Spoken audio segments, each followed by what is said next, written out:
भगवान चवनि था ॿिए जो धर्म अपनाइण खां सुठो आहे पंहिंजे धर्म में माण्हू मरी वञे। चओ हरि राम।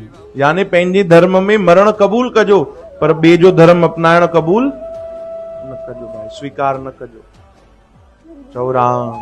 ये भगवान श्री कृष्ण वचन चया आहिनि गीता में। और अॼु ॾिसो भाई कहिड़ो हाल हली रहियो आहे कि माण्हू केॾो सरलता सां पंहिंजो धर्म मटे थो छॾे।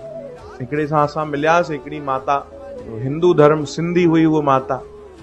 हिकु त वॾनि भागनि सां हिंदू धर्म में जनम थो मिले, वरी पोइ कुझु ना सम्झ माण्हू छा था कनि त उन्हनि जे पतीअ जी कुझु तबियत ख़राब रहंदी, काफ़ी मंदिर वई हूंदी, काफ़ी गुरुद्वारा घुमी आई हूंदी, संतनि महात्माउनि वटि बि वई हूंदी। चओ हरे राम। फ़ाइदो न पियो, छो जो प्रारब्ध आहे, काॾे वञे, कर्म अहिड़ा थियल आहिनि। असां दुख भोग त असांखे भोगणा ई पवंदा भाई, हा न।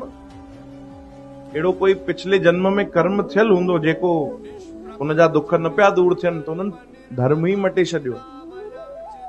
चओ हरे राम।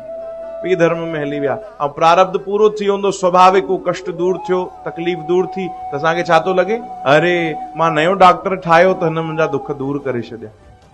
हाँ, मां नए पंथ में वयुमि, मां नए धर्म खे अपनायो ऐं ॾिसो मुंहिंजा दुख दूर थी विया।